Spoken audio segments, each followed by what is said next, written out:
राष्ट्र की प्रगति करने के लिए 1936 में कदम लेकर आए थे। ये जो बोर्ड तोड़ रही है सरकार, हम उस छोटू राम के खून के कतरे किसे पैदा हुए? अंग्रेजों के राज में छोटू राम ने एक इतिहास है दुनिया का।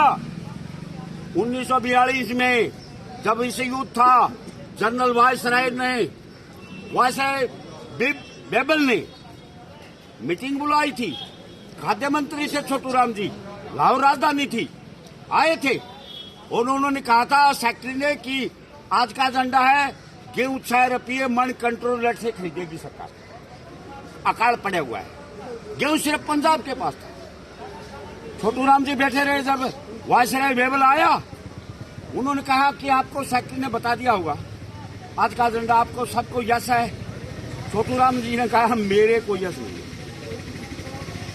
मेरे किसान की रोजमर्रा की वस्तु अगर कंट्रोल रेट पर सरकार देगी तो मैं 6 रुपये कंट्रोल रेट पर गेहूं दूंगा, नहीं तो मैं खेत में जलवा दूंगा। फिर गेहूं 6 रुपये मन नहीं दूंगा, मैं दूंगा 10 रुपये मन। वायसराय बेबल लाल बबूल हो गए। उस टाइम के मोदी थे, वो लाल बबूल हो गए और चले गए। और सिकंदर हयात खां उस टाइम प्रधानमंत्री थे रियासत के, उनके पास फोन किया कि ये खाद्य मंत्री कौन है पागल, इसको बर्खास्त करो। सिकंदर हयात ने जवाब दिया कि मुझे क्या बताते हो जी, सब करता धरता छोटू राम जी हैं।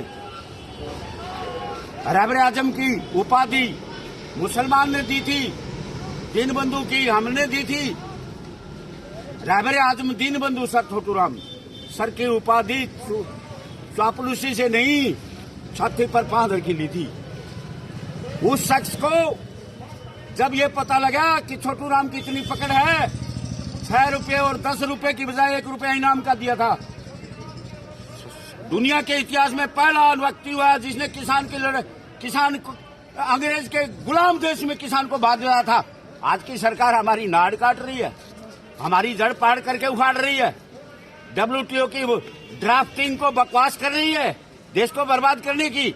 इसे किसान नहीं, एक बिजनेस की भी ये लेके आ रहे हैं, जिसमें हमारे वर्ग के लोग छोटा मोटा दुकानदारी कर लेते हैं।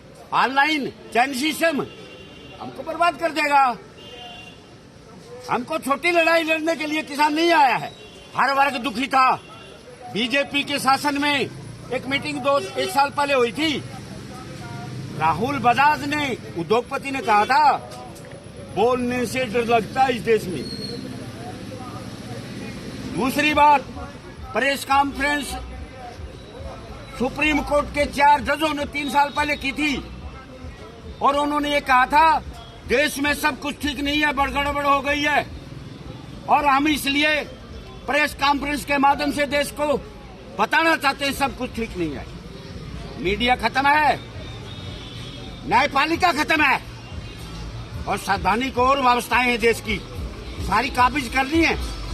ये हिटलर का फुफ्फा बनूस है, हम नहीं बनने देंगे, राष्ट्र बर्बाद नहीं करने देंगे।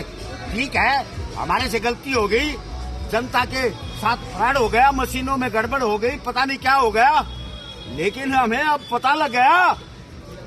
अब